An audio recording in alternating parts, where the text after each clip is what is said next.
Deuxième séance sur les périmètres et les aires, donc avec de nouveaux exercices, un petit peu plus complexes. Il va falloir un petit peu plus réfléchir. Dans ces exercices sur les périmètres, il faut simplement indiquer le périmètre des rectangles. On a les mesures, on a tout ce qu'il nous faut. Je vous ai mis pour la figure numéro 6 que là c'est écrit 2 et à côté 1,5. Donc ça veut dire 2 et 1,5, ça veut dire 2,5. Maintenant on sait que 1,5 ça représente 0,5. Donc 2,5 cm de côté pour cette figure. C'est à toi. Pour la première figure, pour la correction, donc ici il fallait faire le périmètre, on n'oublie pas, donc c'est-à-dire la somme de tous les côtés. Donc ici on va faire 2 fois la longueur plus 2 fois la largeur, 2 fois la longueur, 2 fois 9, 18, plus 2 fois la largeur, 2 fois 3, 6, 18 plus 3, 24.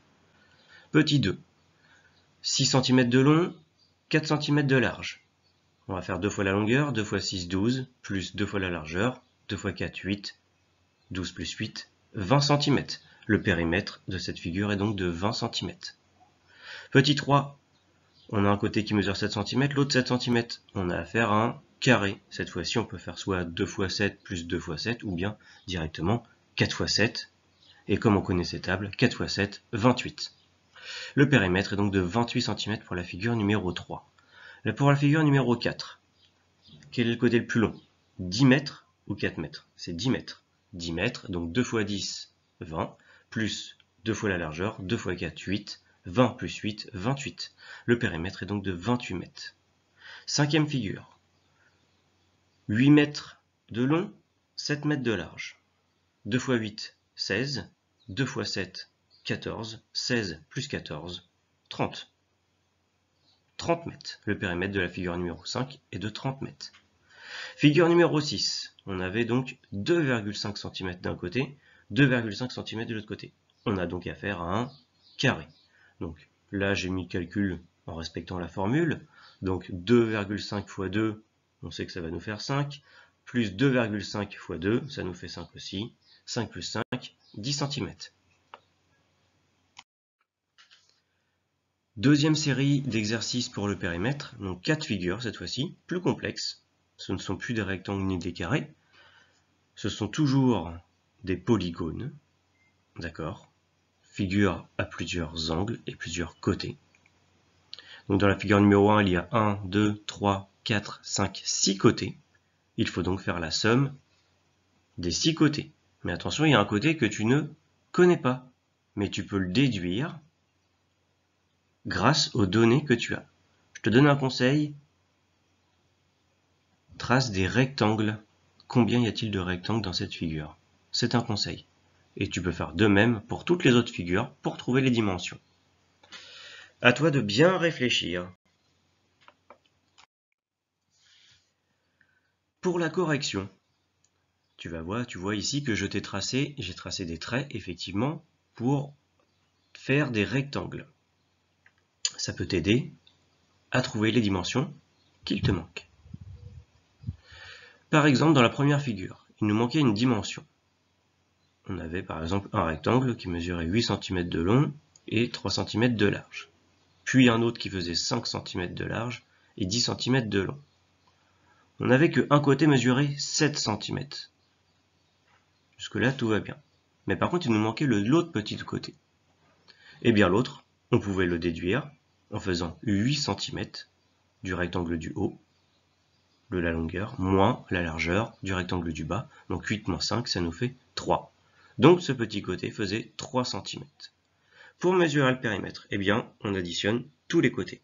Donc 8 cm, plus 10 cm, plus 5 cm, plus 7 cm, plus 3 cm, plus 3 cm, ce qui nous fait 36 cm. Figure numéro 2.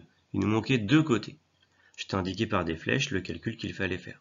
Donc on avait un côté où on avait la longueur totale, 9 cm, et un autre côté où est-ce qu'on avait juste une petite partie, 7 cm. Donc la différence entre les deux, ça faisait 2 cm. Il fallait faire le même principe pour ce côté-là, 12 cm moins 8, 4 cm. Maintenant qu'on avait tous nos côtés, on pouvait faire une addition pour trouver le périmètre. Donc 12 cm plus 7 cm plus 4 plus 2 plus 8 plus 9, ce qui nous fait 42 cm. Pour la figure numéro 3, ici c'était avec des millimètres et il nous manquait deux côtés. Il fallait simplement ajouter 30 plus 15 pour avoir la longueur totale, ce qui nous faisait 45 mm pour le côté tout à gauche. Et pour le côté tout en bas, il fallait faire 60 moins 40, donc 20 mm. Ce qui nous fait bien sûr 2 cm. On additionne tout, 60 plus 15 plus 40 plus 30 plus 20 plus 45, et on obtient 210. Le périmètre de la figure numéro 3 était de 210 mm. Attention aux unités. Numéro 4. Eh bien, on avait un côté qui faisait 7,5 mètres, un autre 4 mètres, un autre 1,5 mètre, et l'autre 2 mètres. Donc, en dessous, on en déduit qu'un côté fait 1,5, l'autre 7,5. Et enfin, il nous manquait tout un côté. Eh bien, ce côté, c'était la mesure de 4 mètres plus 2 mètres. 4 plus 2, 6 mètres. On avait tous nos côtés, on n'a plus qu'à ajouter 7,5 plus 4 plus 1,5 plus 2 plus 1,5 plus 7,5 plus 6. On obtenait donc 30. Le périmètre était donc de 30 mètres. Attention toujours, comme je l'ai dit, de bien rester focalisé sur les unités. Passons maintenant aux mesures d'air. Donc l'air, c'est tout ce qu'il y a à l'intérieur d'une figure. D'un point de vue de la surface. Donc ici, 6 figures. À chaque fois, vous avez les dimensions. Attention, regardez bien les unités. C'est plusieurs fois que je le répète. C'est très important, les unités. Savoir si on mesure des centimètres par des centimètres, ce qui va nous donner des centimètres carrés, des mètres par des mètres, donc des mètres carrés, ou encore des millimètres par des millimètres, donc des millimètres carrés. Allez, c'est à toi d'appliquer la formule longueur fois largeur.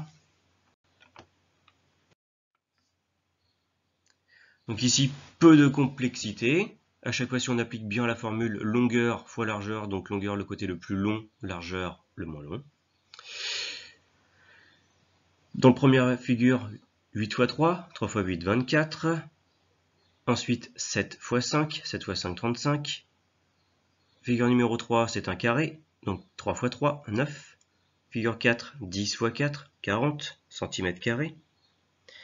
Figure 5, 9 x 2, donc 18. Et enfin, figure 6, 8 x 5, 40 cm². On passe aux figures un petit peu plus complexes. Ici, 4 figures. Plus complexes. N'oublie pas que l'on peut les décomposer en rectangles. Parfois, dans la figure numéro 1, tu as toutes les dimensions qu'il te faut. Figure numéro 2, 3, 4, tu as des côtés à calculer. Attention, on ne peut pas mesurer, il faut les calculer. On n'oublie pas les unités. Et on réfléchit, on regarde tout en bas, il est écrit « Souviens-toi, l'aire du rectangle, c'est longueur fois largeur ». Peut-être que dans une figure, il y a plusieurs rectangles. À toi. Pour la première figure, alors moi j'ai choisi, toi tu as pu faire autrement, il y avait plusieurs solutions possibles. Pour la première figure, effectivement, j'ai choisi de la décomposer en deux rectangles. Donc le premier rectangle, 8 cm sur 3 cm, ce qui va nous faire 8 x 3, 24. Et enfin, un autre rectangle, où d'un côté mesure 7 cm et l'autre 5. Donc 7 x 5, 35. 35 plus 24, 59. Et comme c'est des centimètres, 59 cm². Figure numéro 2. J'ai choisi de prendre le rectangle du haut, puis le petit rectangle du bas. Rectangle du haut, j'avais déjà les dimensions, 10 cm x 5 cm, auquel j'ajoute les dimensions, l'aire du second rectangle. Le second rectangle, j'ai déjà la longueur, 6 cm, mais il fallait que je calcule le côté. Le côté, eh bien il fallait faire 7 cm qui mesuraient la longueur totale, moins les 5 cm du premier rectangle, ce qui nous donne 2 cm. Donc en calcul, on a l'aire du premier rectangle, 10 fois 5, plus l'aire du deuxième rectangle, 6 fois 2, donc 18. 10 fois 5, 50. 50 plus 6 fois 2, 12, pardon, et non pas 18. Donc 50 plus 12, 62 cm². Figure numéro 3. Tu vois, à chaque fois, moi, je choisis de prendre le rectangle du haut et le rectangle du bas. Mais tu aurais pu prendre le rectangle de droite et le rectangle de gauche. Hein. C'est toi qui vois. Rien ne t'empêche de prendre des rectangles différents. Premier. Donc, pour la figure numéro 3, premier rectangle, le rectangle vert, donc 30 mm x 5 mm. On peut le voir dans le calcul. Puis dans le deuxième, j'avais déjà un côté, 7. Mais il me restait à mesurer l'autre côté. Pour faire l'autre côté, je sais que la longueur totale est de 30 mm et que la petite longueur que l'on voit au-dessus du rectangle vert est de 20 mm. Donc, il fallait faire 30 moins 20 égale 10 mm. J'ai donc mes deux rectangles avec toutes mes longueurs, toutes mes largeurs. Ce qui va me donner 30 x 5 plus 10 x 7. 30 x 5, 3 x 5, 15, donc 150, plus 10 x 7, 70. 70 plus 150, 220. Donc l'aire, et comme c'est des millimètres, l'aire est donc de 220 mm². Figure numéro 4, eh bien tu as, dans le premier rectangle, j'avais déjà la longueur et la largeur, donc 7 mètres sur 4, et dans le deuxième, j'avais déjà la largeur, 2 mètres. Donc j'ai décidé de calculer la longueur. La longueur, c'était quoi? 7 mètres plus les 1 mètre qui dépassaient, donc ça nous faisait 8 mètres. On a donc nos deux calculs, l'aire du premier rectangle 7 x 4, plus l'aire du deuxième rectangle 8 x 2. Ce qui va donner 7 x 4, 4 x 7, 28, plus 2 x 8, 16. 28 plus 16, 44. Et comme c'est des mètres, on obtient des mètres carrés. Donc l'aire de cette figure est de 44 mètres carrés.